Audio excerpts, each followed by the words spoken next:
Single dad stood in the shadows, watching armed men drag a teenage girl from the car. His daughter waited behind him, trembling. Every instinct screamed to run, to protect his own child. But he saw the terror in that girl's eyes and knew he couldn't walk away. He gripped the steel pipe tighter and stepped forward. Move, I'll handle this. Before you watch full story, comment below from which country are you watching. Don't forget to subscribe for more amazing stories. The city of Millbrook wasn't always this dark. I remember when the streets were safe, when children played outside until the streetlights came on, when a handshake meant something. But that was before the cartels moved in. Before everything fell apart. Before I lost everything except the one thing that mattered most. My name is David Carter, and I'm a single father to the most beautiful 7-year-old girl in the world. Her name is Emma, and she has her mother's eyes. Bright, hopeful, full of dreams. Those eyes are the only good thing left from my marriage, from the life I used to have. 3 years ago, my wife Sarah died in a car accident. One moment she was there, laughing, planning Emma's birthday party. The next moment, gone. The drunk driver who hit her walked away with a few scratches. He got 6 months. 6 months for destroying my world. I learned that day that justice is just a word. A pretty word that means nothing when you're holding your daughter as she cries herself to sleep every night, asking why mommy isn't coming home. After Sarah died, I struggled. I worked 2 jobs trying to keep our small apartment, trying to give Emma a normal life. I was a mechanic during the day at Johnson's auto shop, and at night I drove for a delivery service.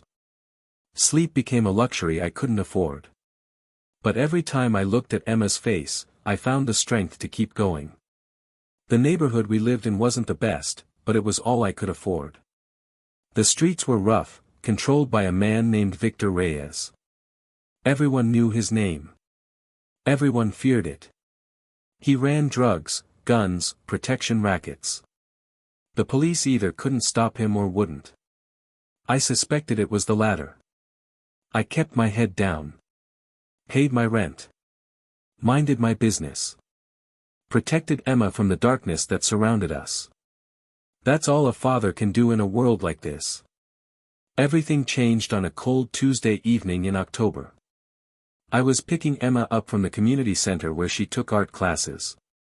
It was one of the few things I could still afford to give her, 1 hour a week where she could just be a kid, where she could paint and draw and forget about our struggles.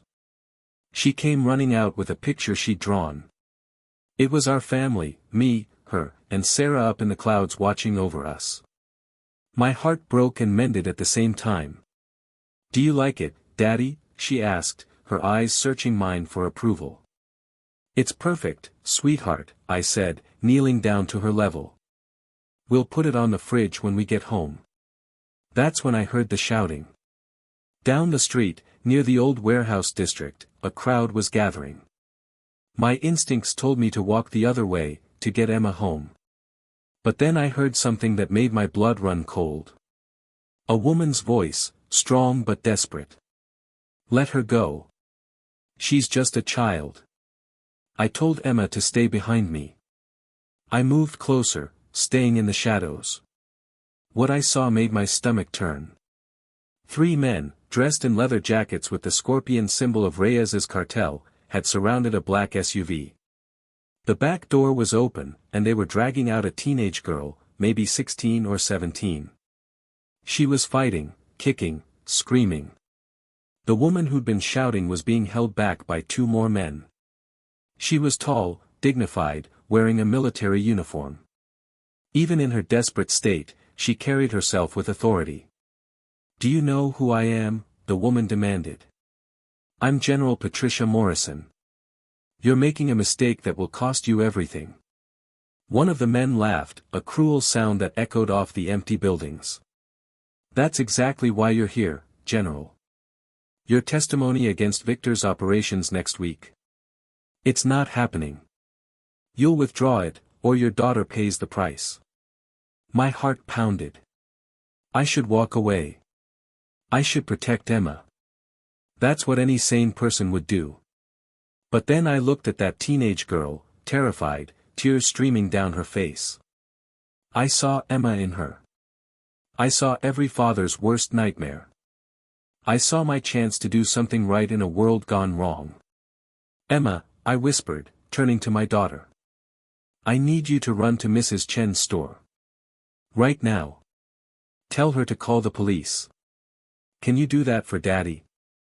Emma's eyes were wide with fear, but she nodded. She was a brave girl, my Emma. She'd had to be. I watched her run, her little legs carrying her to safety. Then I turned back to the scene unfolding before me. I'm not a hero. I'm not a soldier or a fighter. I'm a mechanic with calloused hands and a bad back from years of hard work. But I'm a father. And fathers do what they must. I picked up a piece of steel pipe from the ground near a construction site. My hands were shaking, but my resolve was firm. Hey! I shouted, stepping out of the shadows. Let them go. 6 pairs of eyes turned to me. The men looked amused. The general looked surprised. Her daughter looked hopeful. Walk away, old man, one of the thugs said. He was the biggest one, with a scar running down his cheek. This doesn't concern you. I'm making it my concern, I said, trying to keep my voice steady. They laughed. All of them.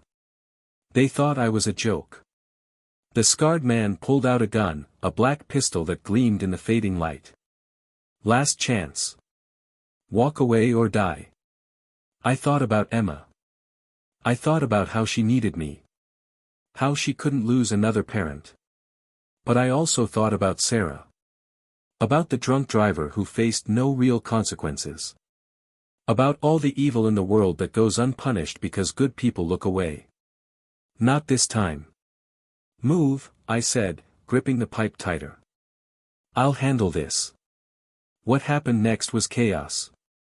I charged forward, swinging the pipe at the nearest man. I caught him in the shoulder, and he went down hard. The others reacted, but I was already moving. Years of physical labor had made me stronger than I looked. I hit another man in the knee, heard the crack, heard his scream. The scarred man raised his gun, but the general, freed in the confusion, tackled one of her captors and knocked into him. The shot went wide. I reached the teenage girl, pushed her toward her mother. Run! I shouted. They didn't need to be told twice. General Morrison grabbed her daughter and they ran toward the main street where people could see them, where there was safety. But I wasn't so lucky. The scarred man recovered, aimed his gun at my chest. I saw his finger tighten on the trigger. Time seemed to slow down. I thought of Emma. I thought of how I'd promised her I'd always come home. I was about to break that promise. The first bullet hit me in the shoulder. The pain was instant, burning, terrible. I fell backward, the pipe clattering from my hands. The second bullet hit me in the side, just below my ribs. I dropped to my knees, blood spreading across my shirt. The world started to blur, sounds becoming distant and muffled. Through the haze, I saw the scarred man standing over me, his gun pointed at my head. This was it. This was how David Carter's story ended. But then came the sirens. Red and blue lights flooded the street. The men scattered like rats, disappearing into the alleys and shadows they'd crawled from. The last thing I remember before losing consciousness was General Morrison's face above mine, her hands pressing against my wounds, her voice strong and commanding. Stay with me, soldier. You don't get to die after what you just did. That's an order. I wanted to tell her I wasn't a soldier. I was just a father. Just a man who couldn't look away. Then everything went black. I woke up 3 days later in Millbrook General Hospital. The first thing I saw was Emma. She was asleep in a chair next to my bed, her small body curled up, her hand reaching out to touch mine even in sleep. Someone had brought her stuffed rabbit, the one Sarah had given her before she died. My body felt like it was on fire. Every breath hurt. But I was alive. A nurse noticed I was awake and called for the doctor. Within minutes, my room was full of people. Doctors checking my vitals, nurses adjusting IVs, police officers waiting to take my statement. And General Morrison.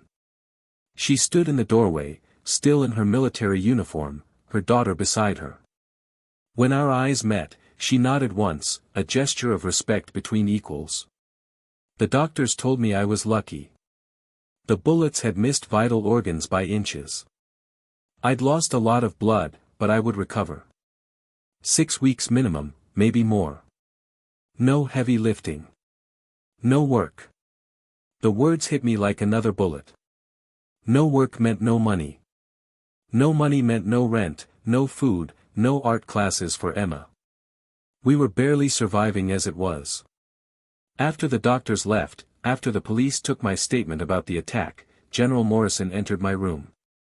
Her daughter waited outside with Emma, and through the window, I could see them talking, Emma showing her the stuffed rabbit. "Mr. Carter," the general began, her voice formal but warm. "What you did was incredibly brave and incredibly foolish." "I know," I said, my voice rough from disuse. But I couldn't walk away. "I understand. I have a daughter too. I know what drives a parent to do the impossible." She paused, her expression softening. "You saved both our lives. Those men work for Victor Reyes. He wanted to use my daughter to force me to withdraw my testimony against his operations. Because of you, that didn't happen." "I'm glad," I said simply. "The problem is," she continued, her tone becoming serious, "you're now a target. Victor doesn't forgive, and he doesn't forget. You humiliated his men, ruined his plan, and helped me escape. He'll come for you." Fear coiled in my stomach. "Emma will be protected," General Morrison said firmly. "I give you my word as an officer and as a mother. I owe you everything. I've already made arrangements. When you're released from the hospital, you and your daughter will come to my home. It's secure, guarded. You'll stay there until Victor is caught and put away for good." I wanted to refuse. I'd never been good at accepting help. But I thought of Emma, of the danger I'd brought to her doorstep, and I knew I had no choice. "Thank you," I whispered. "Thank me by recovering," she said. "And by letting me help you the way you helped us." The next 6 weeks were the strangest of my life. The general's home was like something from a movie. A large estate on the outskirts of the city, with high walls, security cameras, and guards at every entrance. Her daughter, Claire, took Emma under her wing immediately. Despite the 10-year age difference, they bonded quickly. Claire would help Emma with her homework, paint with her, read her stories at bedtime. For the first time since Sarah died, I saw Emma truly smile. Not the sad, careful smile she gave to make me feel better, but real joy. General Morrison, Patricia, as she insisted I call her when we were home, was unlike anyone I'd ever met. She was strong, disciplined, commanding. But with her daughter, she was soft, gentle, full of love. She reminded me of Sarah in that way. She'd lost her husband 5 years ago, she told me one evening as we sat on the porch watching the girls play in the yard. He'd been a Marine, killed in action overseas. She understood loss, understood the weight of raising a child alone. "They told me I should leave the military after James died," she said quietly. "That I couldn't be both a general and a mother. But I knew James would want me to fight, to make a difference. So I did both." "You're stronger than me," I said. I could barely hold it together. "Strength isn't about not falling apart," she replied. "It's about putting yourself back together for the people who need you. You do that every day for Emma. That's real strength." Her words stayed with me. During my recovery, Patricia made sure I had everything I needed. Physical therapy, pain medication, good food. She even hired a tutor for Emma so she wouldn't fall behind in school. But the best medicine was watching Emma happy. Watching her laugh with Claire, watching her explore the vast library in Patricia's home, watching her paint in the sunroom without worry or fear. For the first time in 3 years, I felt like maybe we could have a life again. Maybe there was hope. Then everything fell apart. It was a Thursday evening when the security alarms went off. I was in the living room with Patricia, discussing my physical therapy progress. Emma and Claire were upstairs in Claire's room, supposedly doing homework but probably watching movies. The alarm was deafening, red lights flashing throughout the house. Patricia was on her feet instantly, her military training taking over. "Take the girls to the safe room," she commanded, pressing a button on her watch. "Security is on the way." I ran upstairs, my healing body protesting every step. I burst into Claire's room. "Girls, we need to go. Now." They saw the fear in my face and didn't argue. Emma grabbed my hand, Claire followed close behind. Patricia led us to her study, where she opened a hidden panel behind a bookshelf. Beyond it was a reinforced steel door. "Inside," she ordered. "Lock it behind me. Don't open it for anyone except me or the security chief. He'll use the code word lighthouse. Remember it." "You're coming with us," I said. "I'm a general in the United States Army," she replied, checking her sidearm. "I don't hide while others fight my battles. Keep our daughters safe, David. That's your mission now." She kissed Claire's forehead, squeezed Emma's shoulder, then pushed us all inside and sealed the door. Through the security monitors in the safe room, we watched everything unfold.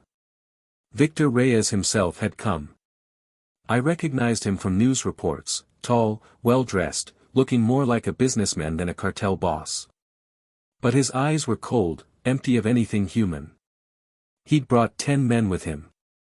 They'd somehow bypassed the outer security, shot 2 guards, and forced their way into the main house. Patricia stood in the main hall, her gun drawn, facing them alone.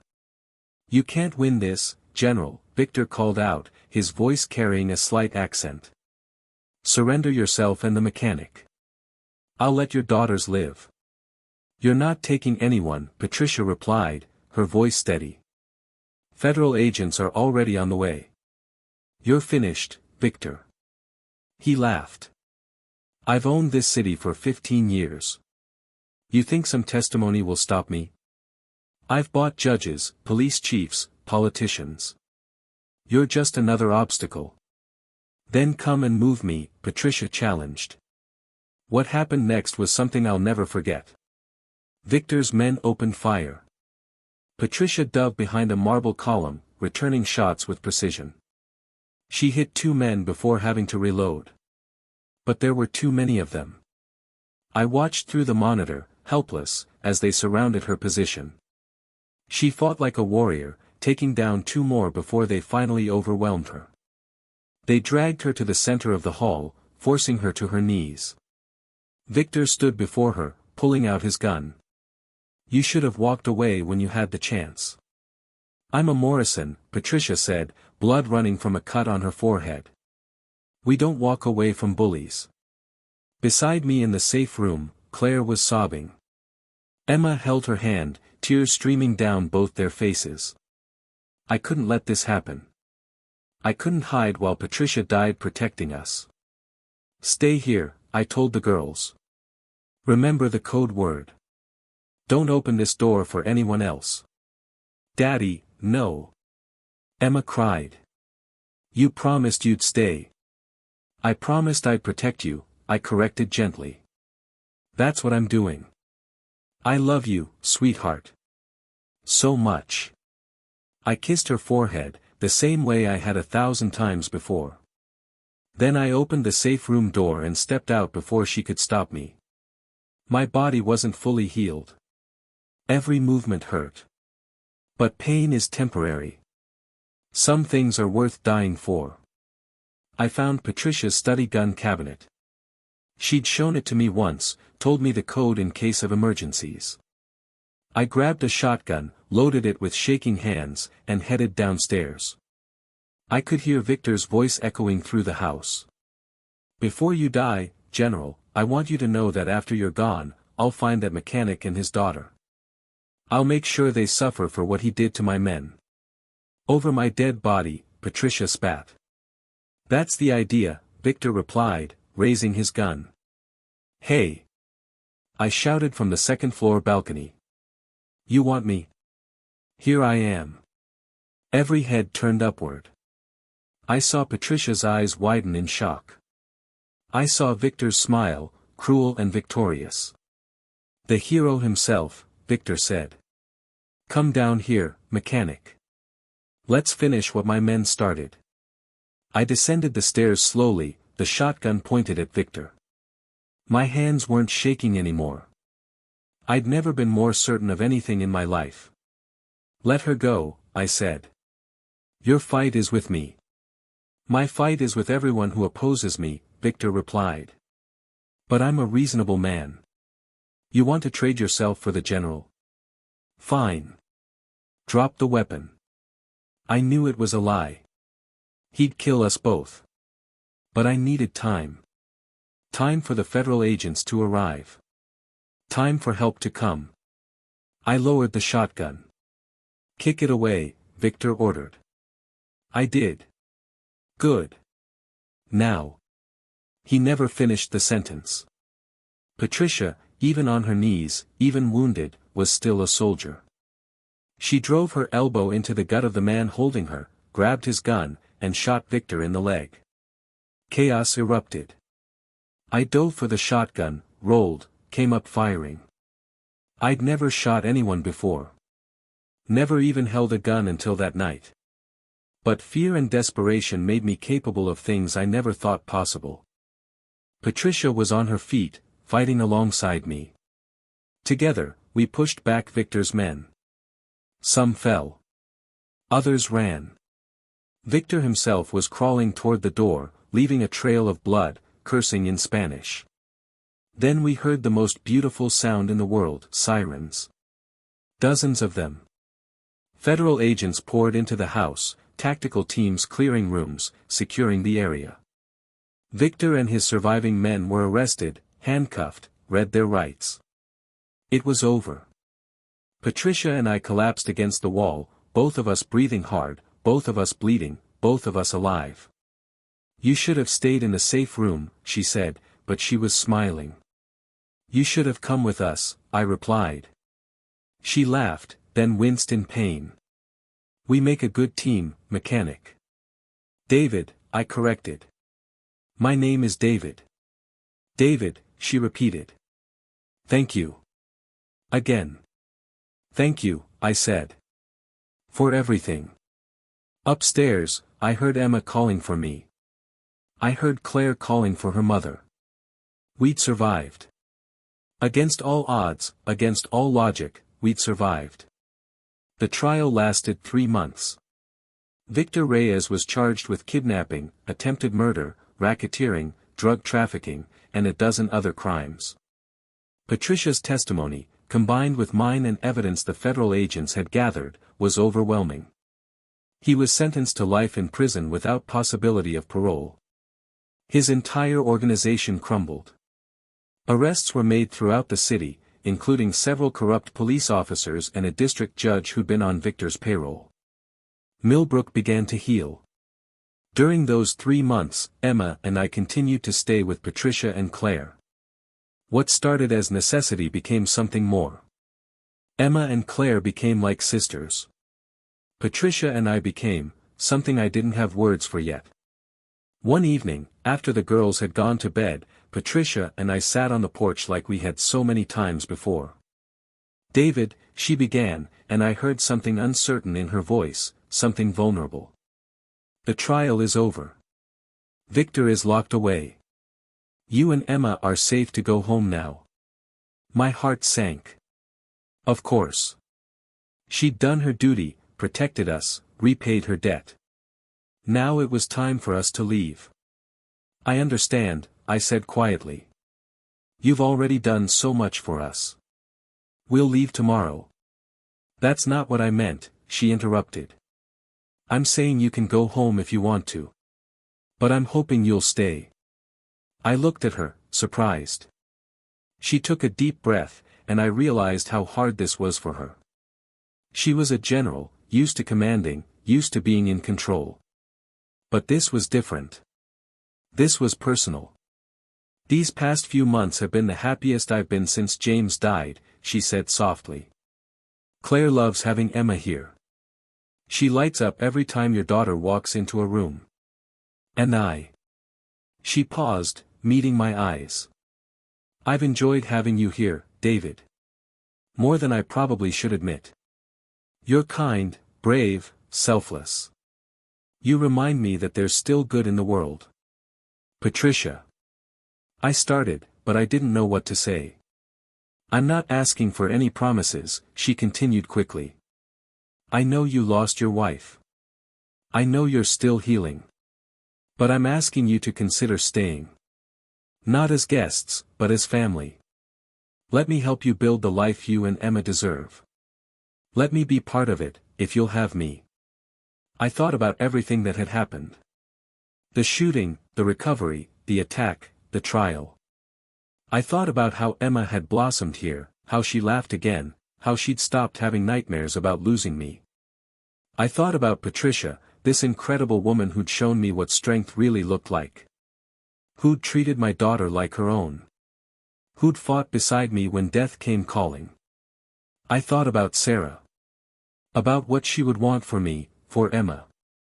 And I knew she'd want us to be happy. She'd want us to live, not just survive. I lost my wife 3 years ago, I said slowly. And for 3 years, I've just been going through the motions, trying to keep Emma safe, trying to get through each day.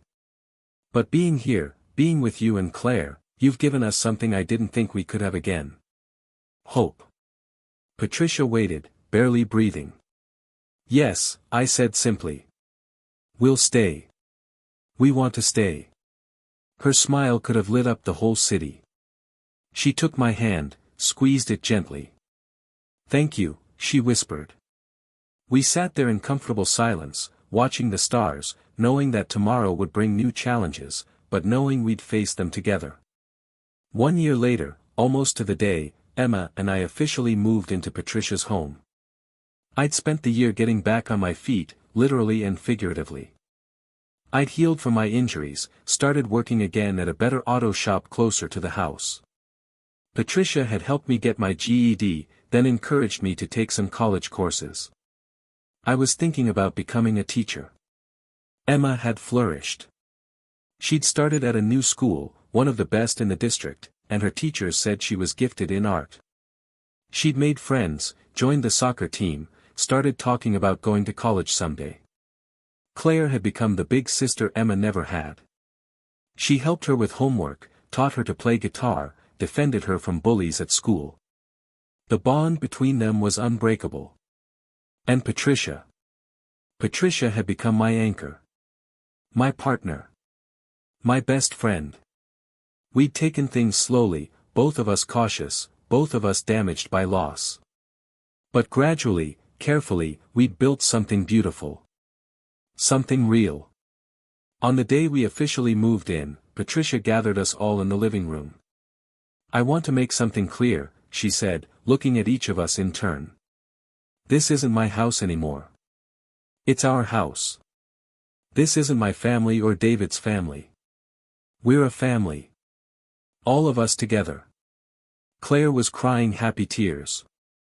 Emma was grinning from ear to ear. I'm adopting Emma, Patricia continued, making my daughter gasp. If she'll have me as a second mom. She'll always be your daughter first, David, but I want her to be mine too.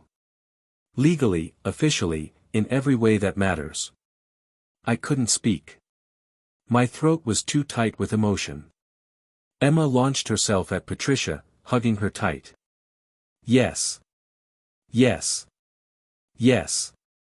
Later that night, after the girls had gone to bed still talking excitedly, Patricia and I stood in the bedroom that was now ours, looking out at the yard where our daughters had played all day. I never thought I'd have this again, I admitted. After Sarah died, I thought that part of my life was over. I thought I'd just be a father, nothing more. And now. Patricia asked. Now I'm a father, a partner, part of a family, I said. Because of you. Because you saw something in a broken-down mechanic worth saving. You weren't broken, she corrected gently. You were bent, maybe. Wounded. But not broken. Broken things don't run toward danger to save strangers. Broken things don't take 2 bullets to protect someone else's child. You were never broken, David. You were always a hero. You just needed someone to see it. I'm no hero, I protested. You're my hero, she said simply. And Emma's. And Claire's. That's all that matters. She was right, I realized. Heroism isn't about being fearless or invincible. It's about doing what's right even when you're terrified, even when it costs you everything. It's about being there for the people who need you. It's about choosing to fight when walking away would be easier. It's about love. 5 years have passed since that rainy night when I made a promise to Emma. 5 years since I stepped out of the shadows and said 4 words that changed everything: I'll handle this. Emma is 12 now, about to start middle school. She still loves art, still draws pictures of our family, though now they include Patricia and Claire. She wants to be an art teacher someday, she says. Someone who helps kids express themselves, find their voice. Claire is 22, graduated from college with honors, now serving in the army like her father did, like her mother does. She writes to Emma every week, calls every Sunday. The distance hasn't weakened their bond. Patricia retired from the military last year. She said she'd spent enough years fighting other people's battles. Now she wanted to focus on the battles that mattered most, the ones for her family, her community, her home. She started a foundation to help single parents in Millbrook, offering financial assistance, job training, childcare support. She named it the Sarah Carter Foundation, in honor of my first wife. Because, she said, Sarah's legacy lived on in Emma, and Emma deserved a world that supported families like ours used to be. As for me, I did become a teacher. I teach auto mechanics at the community college, showing young men and women how to build something with their hands, how to fix what's broken, how to create value through honest work. But more than that, I teach them what I learned that night 5 years ago, that courage isn't the absence of fear, it's acting in spite of it. That ordinary people can do extraordinary things when the moment demands it. That family isn't just about blood, it's about who shows up when times are hard. Last week, Emma asked me about the scars on my shoulder and side. She'd seen them before, of course, but she'd never asked their story. So I told her. I told her about the night I couldn't walk away. About how I saw a girl in danger and knew I had to act. About the 2 bullets that nearly ended my life but somehow led to this one, this beautiful life we have now. Were you scared, Daddy? She asked. Terrified, I admitted. I thought I'd never see you again. Then why did you do it? I thought about my answer carefully. Emma was old enough now to understand complexity, to grasp difficult truths. Because some things are worth dying for, I said. Justice. Protection of the innocent. Doing what's right even when it costs you everything. But more than that, I did it because I wanted you to grow up in a world where people stand up instead of looking away. Where fathers, where people, fight for what's right. Like you fought for Patricia and Claire. Yes. And like Patricia fought for us. Like Claire fights for her country. Like you'll fight for what you believe in someday. She hugged me tight. I'm glad you didn't die, Daddy. Me too, sweetheart, I said, kissing the top of her head. Me too. Tonight, as I write this, I'm sitting on the same porch where Patricia and I had so many important conversations. The girls are inside, laughing about something, their voices carrying through the open windows. Patricia comes out and sits beside me, handing me a cup of coffee the way I like it. After 5 years, she knows everything about me. And I know everything about her. What are you thinking about? She asks. That night, I say. The one that brought us all together. Do you regret it? I shake my head. Not for a second. If I had to do it again, I would. Even knowing what it cost, even knowing the pain and fear and danger. Because it led to this. I gesture to the house, to the life we've built, to the sound of our daughter's laughter. We almost lost everything that night, Patricia says quietly. But we didn't. We survived. And more than that, we found each other. She leans her head on my shoulder, and we sit in comfortable silence, watching the sun set over Millbrook. The city is different now. Safer. Better. Still not perfect, nowhere ever is, but improving. Victor Reyes sits in a prison cell, his empire destroyed. The corrupt officials who protected him have been removed from power. The streets where children once feared to play are full of laughter again.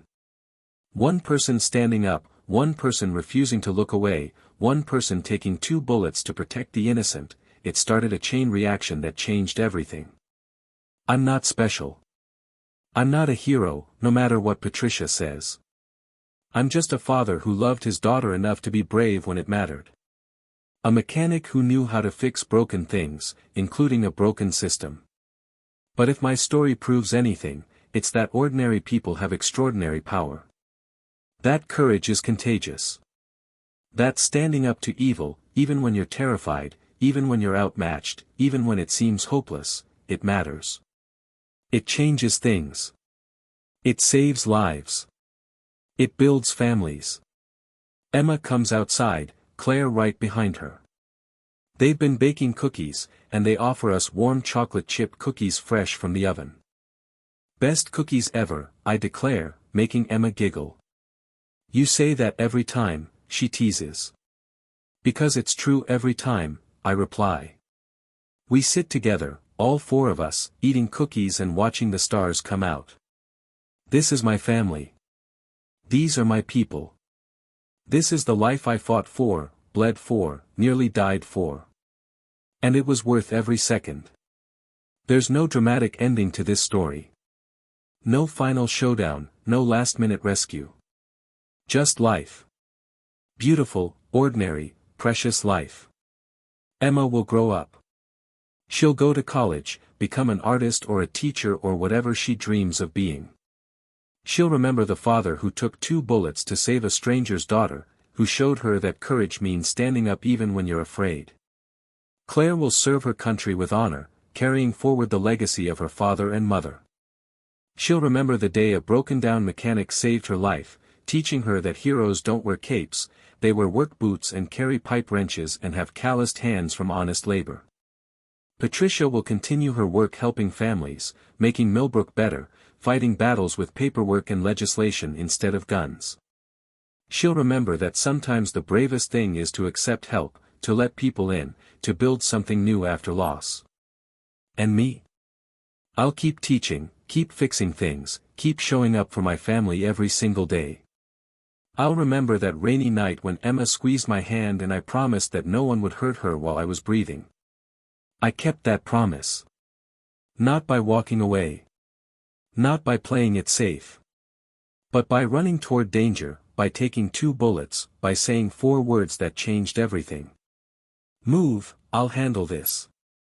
Those words cost me blood and pain and months of recovery.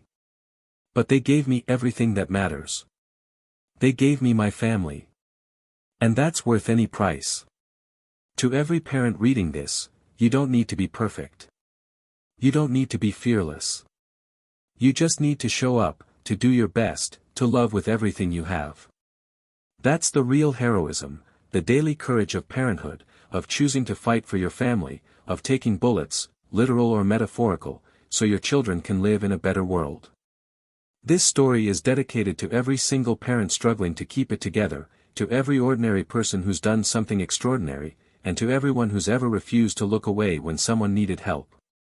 You are not alone. You are stronger than you know. And your courage matters more than you'll ever realize. The world needs more people willing to say, "Move, I'll handle this." Be one of them.